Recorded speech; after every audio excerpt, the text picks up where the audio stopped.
Has signalled it's ready to entrust hundreds of millions of dollars to President Robert Mugabe's government. It's the highest vote of confidence in the regime since the EU embargo more than a decade ago over human rights abuses. The EU on Wednesday announced the ban on bilateral aid would expire on November the 1st, providing there's no serious deterioration in governance and human rights.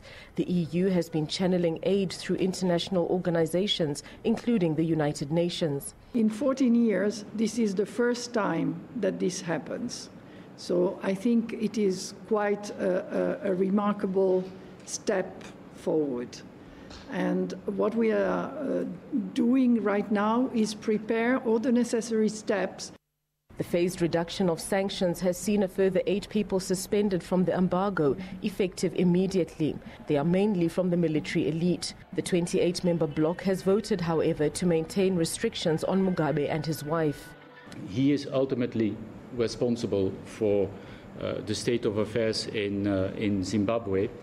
We hope that we can work together in the coming months and years to support Zimbabwe in implementing the reforms. Analysts describe the move as symbolic. The compromise was to leave President Mugabe and his wife on the list, but it's nominal.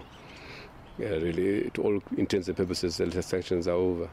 The ZANU-PF believes that the move is designed to isolate Mugabe. What they need to do is to seriously engage the president and not try and isolate him.